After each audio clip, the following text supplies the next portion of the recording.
Você já parou para pensar se o Bob Esponja é realmente um animal? E por que as águas-vivas nos queimam? E você já imaginou que você pode ter um animal desses dentro de você nesse momento? Vem comigo que todas essas perguntas e mais algumas vão ser respondidas. Então hoje vamos começar a falar do reino animal, começando pelos nossos lindos invertebrados. O reino animal ele é dividido em duas principais ramificações, os invertebrados e os vertebrados. Há indícios de que esses animais eles estão no planeta desde os princípios da vida na Terra. E é estimado que aproximadamente 97% das espécies do mundo sejam invertebrados. Então é muita coisa, né, gente? A partir disso, a gente pode entender a importância de saber sobre esses seres vivos. Então, quais são as principais características dos invertebrados? Eles têm ausência de caixa craniana e coluna vertebral. Então, quer dizer, eles não possuem caixa craniana e nem coluna vertebral.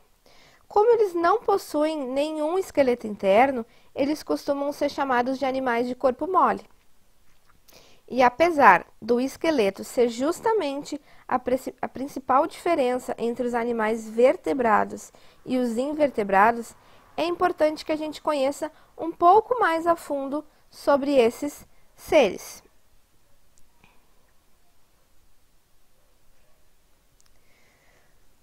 Como a gente viu, a maioria das espécies do planeta são invertebrados. Então, não é surpresa que eles sejam classificados de mais de uma maneira. Os filos, que são uma das classificações científicas dos seres vivos, são agrupados a partir de características evolutivas em comum. Então, vamos ver quais os filos de animais invertebrados que a gente tem. A gente tem os poríferos, os quinidários, os plateumintos, os nemateumintos, os moluscos, os anelídeos, os equinodermos e os artrópodas. Hoje, a gente vai começar a ver três filos, os poríferos, os quinidários e os plateumintos. Vamos lá? Então, começando pelos poríferos, tá? Os poríferos, gente, eles são animais extremamente simples, também chamados de esponjas. O corpo desses animais, ele é cheio de pequenas aberturas que a gente chama de poros. Ele é um pouco diferente do corpo dos outros animais. Por quê? Porque ele não tem nenhum órgão e nenhum tecido específico. Ele não vai possuir coração, ele não vai possuir pulmão, ele não vai possuir tecido sanguíneo, ele não vai possuir tecido epitelial. Ele não possui nenhum órgão e nenhum tecido. Outra diferença. Os poríferos, eles são os únicos animais que não possuem células nervosas. Então, eles não têm sistema nervoso e nem têm células nervosas. Essas esponjas, elas vão ser organismos aquáticos. Elas não têm nenhum meio de locomoção. Elas vão viver presas a rochas ou a outros pontos fixos, como o madeiramento dos portos ou como, por exemplo, recifes de corais, tá? Então, a gente diz que as esponjas, elas são animais sésseis, porque elas não se movimentam, elas não têm movimento próprio. Como então você acha que elas conseguem obter alimento? Bom, é super simples. Ao invés dela ir até o alimento é que vai vir até elas. Dentro da esponja, a gente vai ter células como um fio, tá? Que a gente vai chamar de flagelo. Essas células, elas vão movimentar o flagelo e vão fazer uma corrente de água penetrar pelos poros do corpo do animal. Então, a água que atravessa esses poros, ela vai passar pela cavidade central das esponjas, que a gente chama de átrio, e vai sair por uma abertura situada na parte de cima, que é o ósculo. Então, aqui a gente tem a estrutura delas, tá? Então, como a gente falou, a gente tem os poros, como vocês estão vendo ali. A água, ela vai entrar por esses poros, vai passar pelaquela cavidade central ali no meio, que a gente chama de átrio, e depois que a esponja filtrar esta água e reter o alimento dela, essa água sai lá por cima pelo ósculo, tá? Então, nessa água que vai atravessar a esponja, vai existir diversos seres microscópicos, bactérias, algas, protozoários, entre outros. E restos minúsculos, tá? Partículas de organismos que já morreram. As células flageladas, elas vão capturar esse alimento, que vai ser digerido dentro delas e distribuído para as outras células. As células flageladas, elas têm uma espécie de colarinho membranoso, tá? Em forma de funil, por isso são chamados de coanócitos, tá? Então, coanócitos são essas células que vão ter um colarinho membranoso em forma de funil. Esponjas, então, elas são chamadas de animais filtradores. Por quê? Porque o corpo dela, ele parece uma peneira, ele parece um filtro. E à medida que a água vai passando pelos poros, as pequenas partículas de alimento, elas vão ser retidas, tá? Algumas espécies de esponja, gente, elas vão ter pequenos espinhos, que a gente chama de espículas. Essas espículas, elas são constituídas de carbonato de cálcio, sílica ou de uma proteína que a gente chama espongina. Então, de acordo com o tipo e a quantidade de espícula, as esponjas podem ser rígidas e macias, tá? Então, essa é a diferença importante que a gente tem para conseguir classificar as esponjas, tá? É isso que nos ajuda, nós biólogos e cientistas, a classificar as esponjas em grupos. Mas aí eu faço uma pergunta. Se as esponjas são sésseis, se elas não se movimentam, elas não saem do lugar, como é que elas vão conseguir se reproduzir? A reprodução das esponjas, gente, ela pode ser assexuada ou sexuada. Vamos ver primeiro os tipos de reprodução assexuada que a gente tem, ou seja, a sexuada não vai envolver gametas. O primeiro tipo de reprodução assexuada que a gente tem é a regeneração. O que ocorre na regeneração? Ocorre que um pequeno pedaço dessa esponja, ele se desprende desse organismo. E tanto a esponja, tá? Digamos a esponja mãe, quanto esse pedaço dela que saiu, eles vão conseguir se regenerar, dando origem a novas duas espécies de esponja idênticas à espécie original. Então, por exemplo, como vocês estão vendo na imagem, a gente tem uma esponja ali inteira. Essa esponja vai sofrer um corte, tá? Ela vai sofrer, por algum motivo, ela vai se desprender dessa esponja. E aí ela vai se regenerar numa nova esponja, tá? Desde o início. E a esponja, que digamos era a esponja mãe, ela vai se regenerar novamente. Então, a gente vai ter duas esponjas idênticas. A segunda forma que a gente tem de reprodução assexuada é o brotamento. Essa é a forma mais comum de reprodução das esponjas, tá? E como é que ela consiste? Como é que ela funciona? Ela consiste na formação de um broto, a partir de uma esponja. Como vocês estão vendo ali na imagem, essa esponja ela cria um broto, que seria como se fosse ali para vocês verem um braço. Esse braço, esse broto, ele pode se desprender dessa esponja depois que ele já está totalmente formado. E aí, quando ele se desprende, ele se fixa no chão e produz um indivíduo inicial, tá? Ele vai permanecer ali séssil e vai ser um indivíduo recém-formado, idêntico à esponja mãe, digamos assim. Ou também ele pode permanecer ligado a essa esponja e vai ser formado uma colônia. Ao contrário da reprodução assexuada, tá? Na reprodução sexuada, a gente vai ter que ter duas esponjas, tá? A maioria das esponjas é hermafrodita. O que quer dizer hermafrodita? Elas possuem os dois sexos na mesma esponja, o sexo feminino, sexo masculino. Ela produz tanto o óvulo quanto o espermatozoide. Mas a gente tem também esponja com sexos distintos, tá? Então, como é que funciona? Um indivíduo adulto, ele vai liberar os gametas masculinos na água. Os gametas masculinos, eles vão entrar em um outro indivíduo e vão fecundar o gameta feminino, formando um embrião, que se desenvolve até o estágio de larva.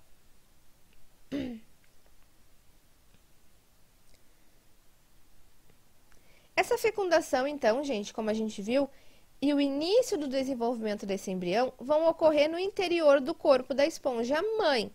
E ao final desse processo, como já falei para vocês, vai se formar uma larva móvel. Essa larva, ela vai ser liberada na água. O que acontece? Essa larva, ela consegue nadar até que ela se fixe a um substrato. O que é um substrato? Pode ser uma rocha, pode ser um coral, tá? E aí, quando ela se fixa nesse substrato, ela vai conseguir se desenvolver. E aí, ela vai ser um indivíduo adulto e ela vai dar continuidade nesse ciclo de reprodução sexuada. Então, os poríferos e os outros seres vivos, tá? Qual a ligação deles com os outros seres vivos, tá? Então, como todos os outros animais, esses poríferos eles vão conseguir estabelecer uma série de relações com outros seres vivos e todo o ambiente em que eles vivem. As esponjas, gente, então elas vão exercer um importante papel na manutenção dos recifes de corais. E o que são esses recifes de corais? São como uma comunidade marinha de grande diversidade de seres vivos. Elas também servem de alimento para outros animais como os ouriços, as estrelas do mar, os peixes e as tartarugas, tá? Algumas espécies de peixes e crustáceos, eles conseguem utilizar as esponjas para se proteger. Como elas não se locomovem, alguns poríferos, eles vão liberar no ambiente compostos tóxicos, que vão afastar os seus predadores e também vão impedir a ação de micro-organismos. E algumas dessas espécies de seres vivos, elas são imunes a esses compostos, elas são imunes a essa toxina que a esponja libera.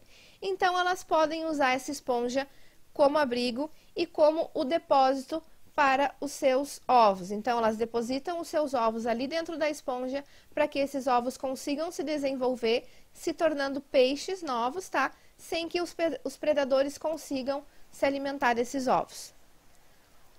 E outra associação muito comum que a gente tem são entre as esponjas e as bactérias. Por quê? Porque as esponjas vão proporcionar um ambiente favorável para a reprodução e a sobrevivência dessas bactérias. E, em contrapartida, vão fornecer alimento para essa esponja. Então, respondendo à primeira pergunta, se o Bob Esponja é realmente um animal?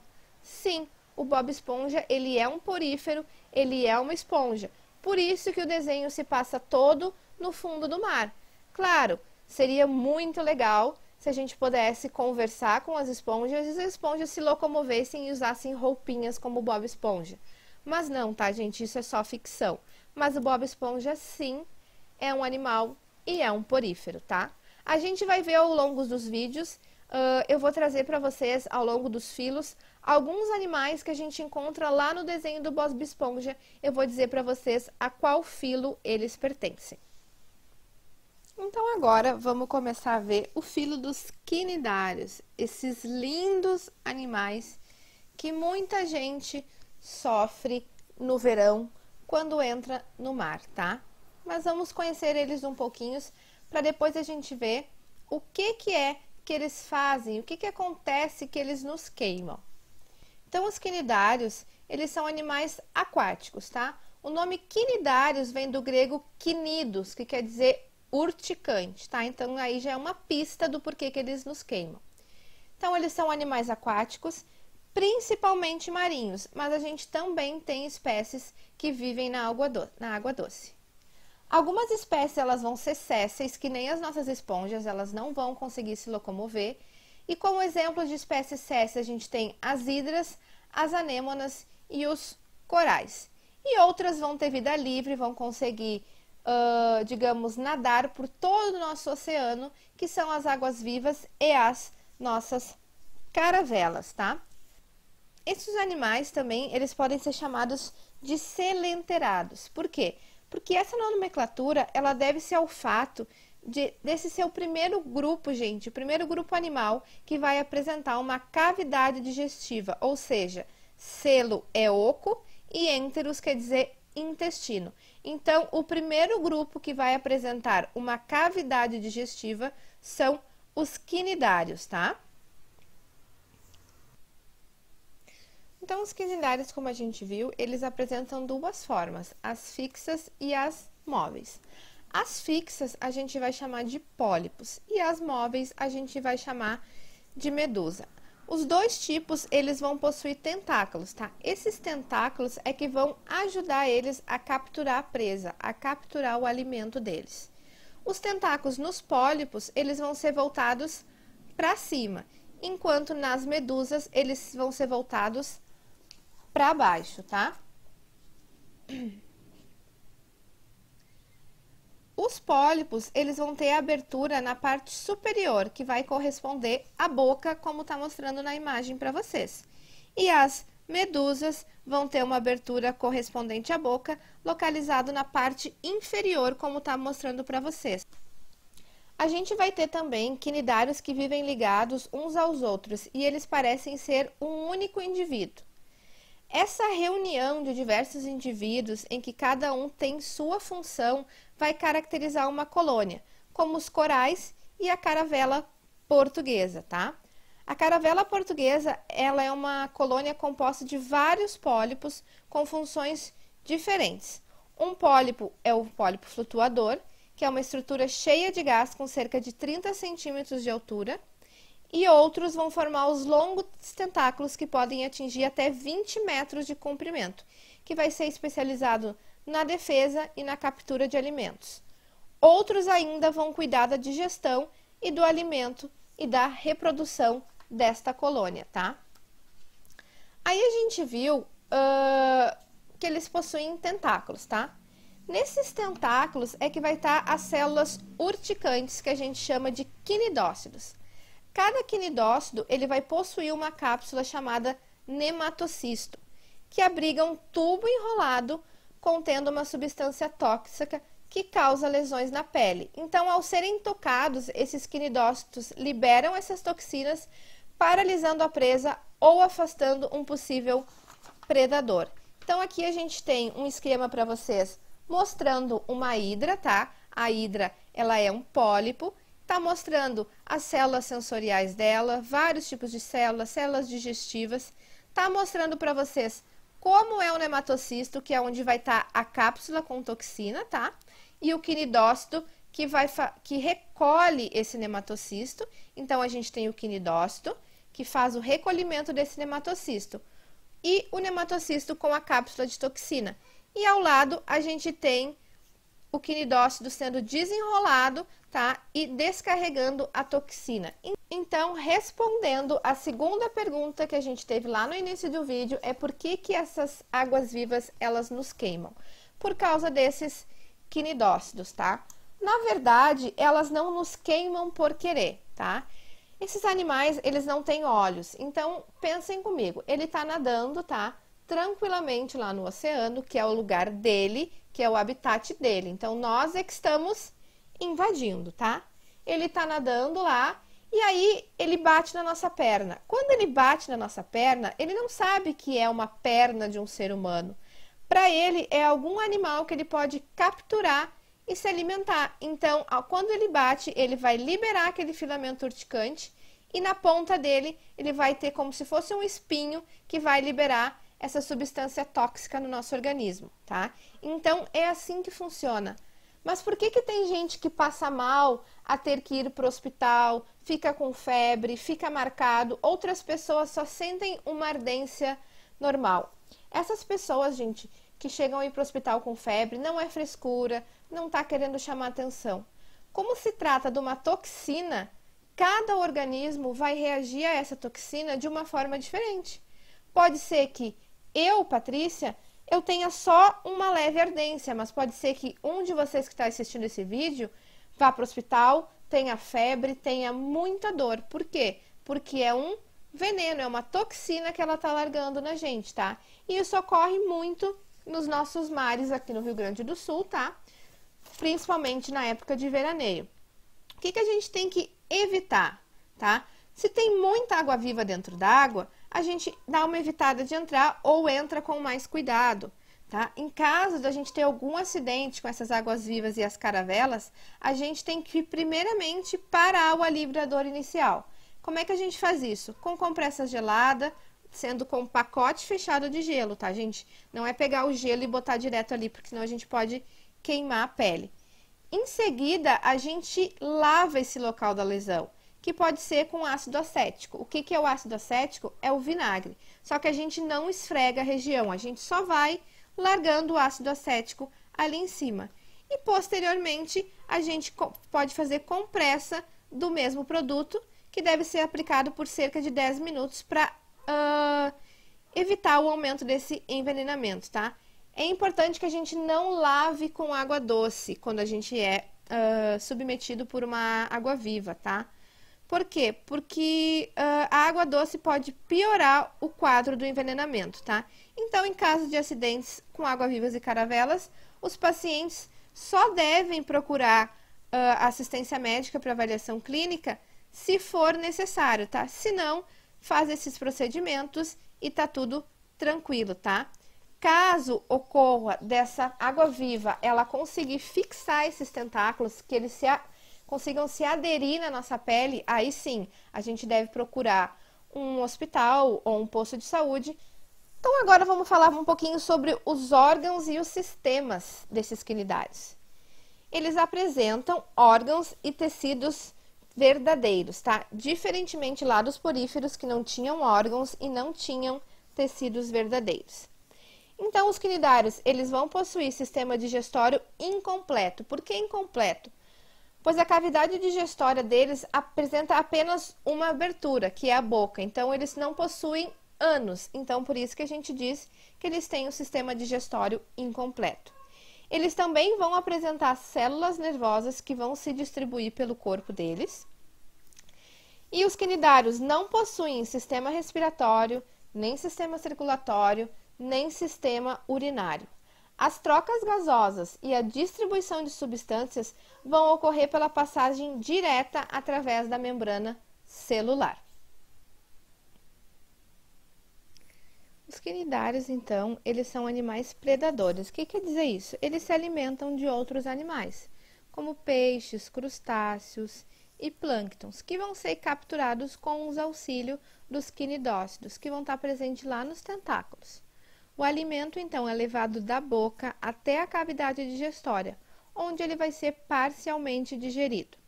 Então, ele vai ser absorvido por determinadas células que vão concluir essa digestão. Por isso, a gente diz que a digestão nesse grupo é extracelular, ou seja, na cavidade digestória, e intracelular, ou seja, no interior das células. A parte que não foi aproveitada desse alimento, ela é eliminada pela boca, porque, lembrando, os quinidários eles não possuem ânus, somente boca. A reprodução destes animais, ela pode ser assexuada ou sexuada. A reprodução assexuada, ela é super simples, tá? Ela vai ocorrer por brotamento. O que é o brotamento? Ele vai gerar novos organismos geneticamente idênticos aos que originou. Por exemplo, aqui a gente tem uma hidra, ela gerou um broto, esse broto vai ser uma nova hidra idêntica à hidra mãe. Já a reprodução sexuada, ela vai ocorrer em espécies que apresentem sexo separado e em hermafroditas. Nesse caso, os espermatozoides, que são os gametas masculinos, eles vão ser lançados na água e vão nadar até a fêmea, onde vão encontrar o gameta feminino, que é o óvulo. E aí vão fecundar. Após essa fecundação, um embrião vai ser formado. Em alguns casos, esse embrião vai dar origem a uma larva móvel, que vai nadar até se fixar em um substrato, onde daí ela vai se desenvolver e se transformar em novo indivíduo. Em outros casos, tá? O embrião origina diretamente um pequeno pólipo, que vai crescer até atingir o tamanho de um novo organismo adulto. Depois também a gente tem a reprodução por alternância de gerações ou metagênese, tá? Que ela é uma geração que se reproduz sexuadamente e outra vai se reproduzir assexuadamente. Como assim? Vamos ter o exemplo aqui da Aurelia aurita, tá? Que é uma espécie de medusa. Nessa espécie, a reprodução sexuada ela vai ocorrer na forma de medusa, pela fecundação dos gametas masculino e feminino. Já a reprodução assexuada vai acontecer na forma de pólipo, pela divisão desse corpo, formando estruturas que, quando se desprender desse animal, vão se desenvolver em medusas, tá? Então, depois da fecundação do óvulo pelo espermatozoide, o embrião se desenvolve até a forma de larva. A larva, ela vai se desenvolver em um pequeno pólipo, que cresce e se reproduz assexuadamente. Então, o seu corpo vai formar vários fragmentos que vão se desprender e dar origem às medusas. Ao atingir essa fase adulta, as medusas vão se reproduzir sexuadamente e vão iniciar esse ciclo novamente. Os quinidários e os outros seres vivos, tá? Então, também eles vão estabelecer relações importantes com vários organismos, tá? Há situações, então, por exemplo, que um caranguejo chamado paguro, ele carrega em suas costas uma anêmona, tá?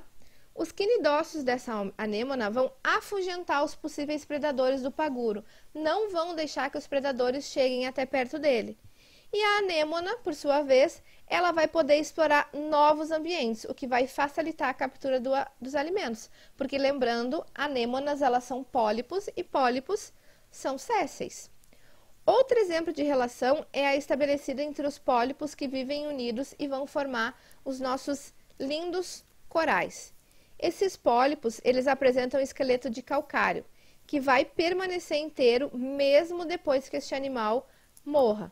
Isso vai permitir que uma geração de corais se desenvolva em cima de outras e o acúmulo de milhares de esqueletos de diferentes gerações forme os recifes de corais, tá? Diversos seres ainda, eles vivem e alimentam-se e também vão se reproduzir nesses ambientes. Por exemplo, as águas-vivas ali que a gente viu do gênero Aurelia, elas realizam metagênese, tá?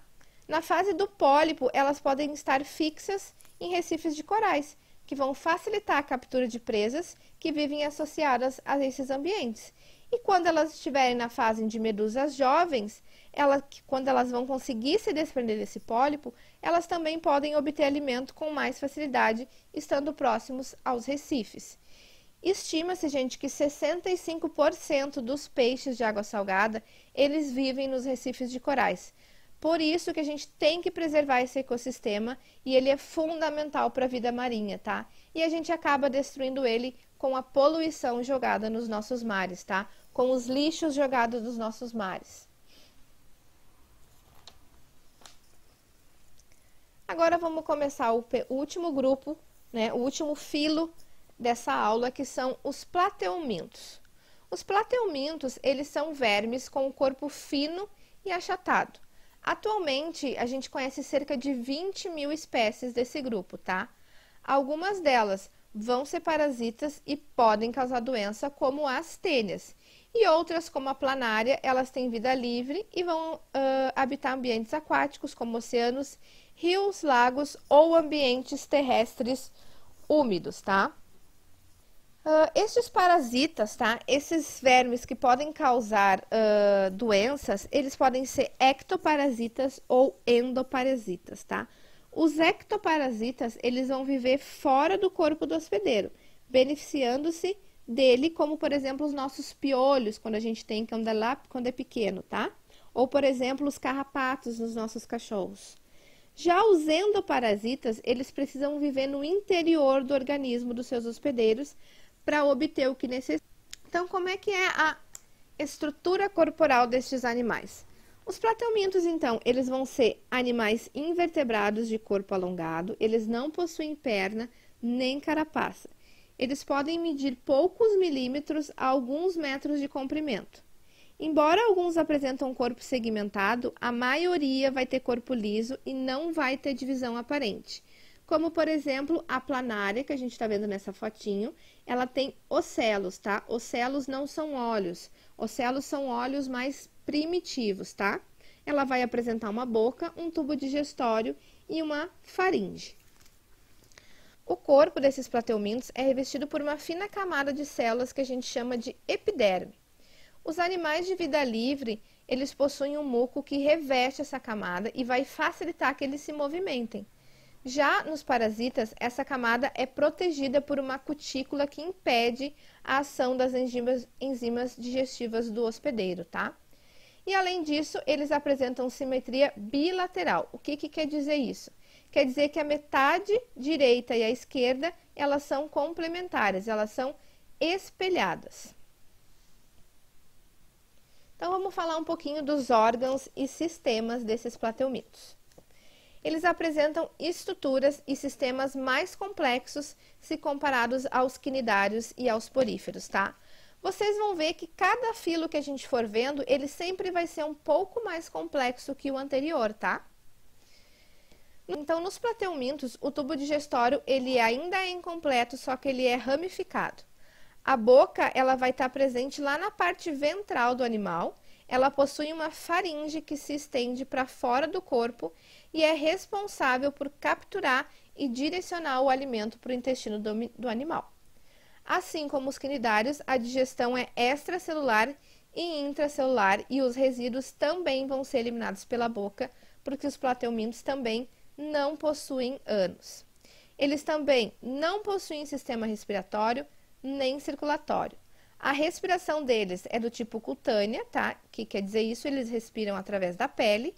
As trocas gasosas vão ocorrer diretamente entre o epitélio do animal e o ambiente, sem o auxílio do sangue ou de qualquer outro líquido que desempenhe a função de transportar gases, como o gás oxigênio e o gás carbônico. Os plateuminos, gente, eles vão eliminar as excretas por meio de 2 canais ao longo do corpo, que a gente chama de protonefrídeos. Essa estrutura, tá? Essas estruturas, elas têm células especializadas, que a gente chama de células-flama, que direcionam por meio do batimento dos seus cílios parte desse líquido que existe entre as células do corpo para um canal coletor. O líquido coletado, então, ele vai ser eliminado do corpo por aberturas encontradas na epiderme desse animal. O sistema nervoso deles é formado por 2 cordões nervosos que vão se reunir na parte anterior da cabeça, formando aglomerados de células nervosas, que a gente chama de gânglios cerebrais. Os gânglios cerebrais, eles funcionam como um centro integrador, responsável pela recepção de informações conduzidas pelos cordões nervosos. Então, os cordões nervosos, eles recebem informações, tá? E passam para os gânglios cerebrais. Ao contrário dos grupos estudados anteriormente, tá? Como os poríferos e os quinidários, o corpo dos plateumintos apresenta uma região anterior com maior concentração de órgãos sensoriais e tecidos nervosos, que a gente pode chamar de cabeça. Acredita-se que essa característica foi o que permitiu uma locomoção direcionada e mais eficiente, o que teria facilitado, por exemplo, a busca de alimento nesse filo. Nos animais de vida livre, como por exemplo nas planárias, a cabeça apresenta ocelos. O que quer dizer isso? São olhos simplificados, que eles permitem perceber a intensidade e a direção da luz, mas eles não formam imagens. E nos parasitas, a cabeça vai possuir ventosas e, em alguns casos, ganchos de fixação. Assim, o sistema nervoso ele vai coordenar os movimentos do animal e permitir que ele perceba o ambiente por meio de sentidos como o tato, a visão e a quimiorrecepção, tá? Quimiorrecepção, então, é a percepção de substâncias químicas que ele consegue fazer. A nutrição, gente. Os animais, eles de vida livre, eles costumam se alimentar de outros invertebrados, tá? Por exemplo, as planárias aquáticas, elas alimentam-se de pequenos invertebrados, protozoários e algas presentes na água. Já as espécies terrestres, elas vão costumar se alimentar de minhocas, lesmas, insetos e aranhas.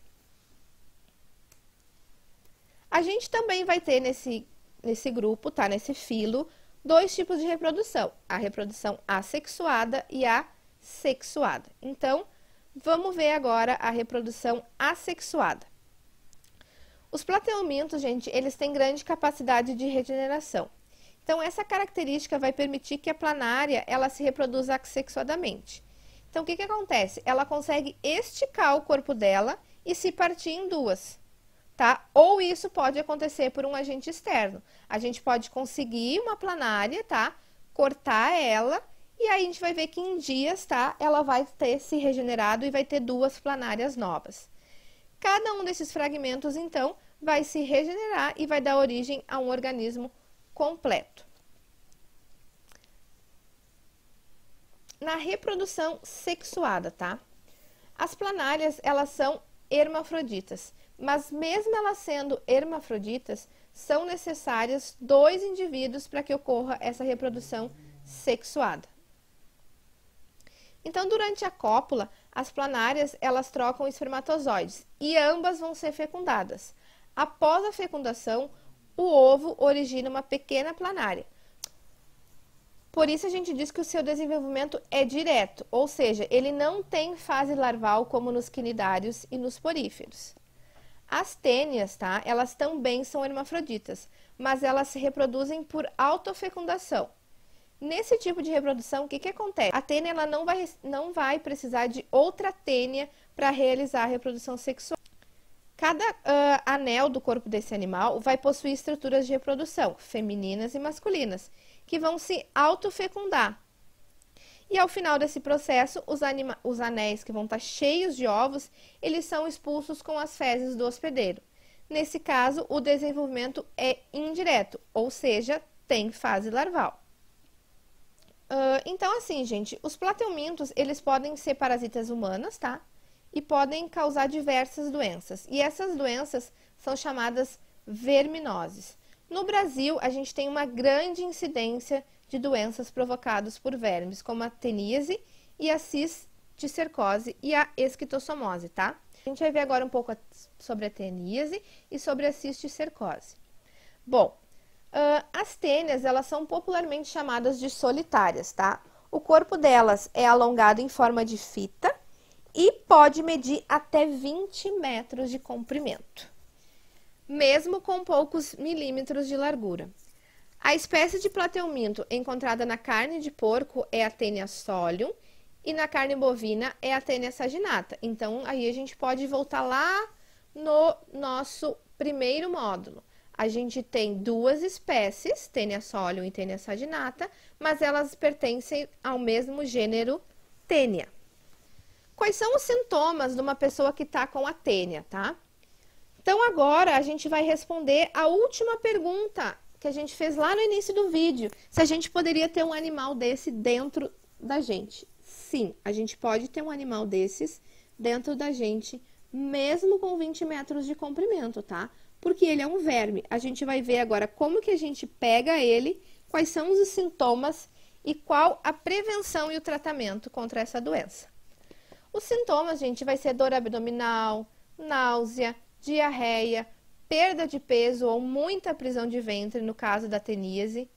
A maioria das pessoas também pode não apresentar sintoma nenhum, tá? Os sintomas da cisticercose são diferentes e vão ocorrer de acordo com o local onde o parasita se implanta. Por exemplo, se ele estiver no cérebro, que ele pode sim subir para o cérebro, tá? Os sintomas vão ser dor de cabeça e epilepsia. Tá, mas como é que eu pego essa tênia? Da onde que ela vem? Como que ela entra no meu organismo? Através da ingestão de carne de porco ou de boi mal passada, que vai conter larvas de tênia que podem causar teníase, tá? Então, por isso que se fala muito da gente sempre cozinhar bem a carne, tá? A carne vermelha, geralmente a gente come mal passada, mas todo mundo já ouviu a mãe, a avó ou alguém falar que carne de porco a gente só come quando ela tá bem cozida, bem frita, tá? Porque a gente pode sim comer uma carne mal cozida que esteja infectada com as larvas de tênia. Se acontecer da gente comer uma carne mal passada com essas larvas, o parasita ele vai se desenvolver e vai se fixar na parede do nosso intestino delgado. Por quê? Porque ele tem ganchos e ventosas. Então, caso a gente coma essa carne contendo larvas de tênia, esse parasita ele vai se desenvolver e vai se fixar na nossa parede do intestino delgado, por meio dos ganchos ou ventosas presentes na cabeça deles, que a gente chama escólex. Já no caso da cisticercose, as pessoas desenvolvem a ingerir alimentos crus, como verduras ou água contendo ovos de tênia. Nos casos mais graves, tá? Os cisticercos, eles se alojam lá no nosso cérebro e provocam convulsões e podem levar até a morte, tá? Então aqui a gente tem uma fotinho só para vocês verem como a gente identifica qual é a Taenia solium e qual é a Taenia saginata, tá? A gente vê a diferença entre a cabeça delas, tá? É isso que vai permitir que a gente distingua uma da outra, tá? E como é que a gente grava que uma é do boi e outra é do porco? Taenia solium é do porco, tá? Como é que a gente grava? Porque a Taenia saginata é da vaca, então é só lembrar, nata vem do leite, leite vem da vaca, então a Taenia saginata é a da vaca. Se eu gravei que a Taenia saginata é do boi e da vaca, eu sei que a outra, a Taenia solium, só pode ser do porco, tá? Então, como é que a gente se previne e trata esse parasita? Uma das medidas profiláticas que a gente tem para prevenir a Taenia é evitar a ingestão de cisticerco ou ovos de tênias, tá? Como que a gente faz isso? Evitando e impedindo a deposição de ovos no ambiente por meio de medidas de saneamento básico. Outras ações que ajudam a evitar a propagação dessas doenças são sempre lavar frutas e verduras, tá? Para que a gente elimine esses ovos, beber água tratada, comer apenas carne bem cozida ou bem assada, porque assim, se houver alguma larva ali, elas vão morrer, tá, gente? É bem sério isso. Por isso que se fala sempre que a gente compra uma verdura, uma fruta, a gente deve lavar antes de comer. Porque ela pode estar contaminada por algum ovo de verme, ela pode estar contaminada por uma bactéria, ela pode estar contaminada por algum vírus. Então, por isso que a gente não compra nada de legumes e verduras e come sem lavar. Carne, então, sempre bem cozida. Então, a gente termina aqui esse vídeo, tá? Terminamos esses 3 filos, espero que vocês tenham gostado. Peço desculpa pelos meus cachorros, que várias vezes vão estar aparecendo na gravação. E a gente se vê por aí. Beijos e fiquem com Deus!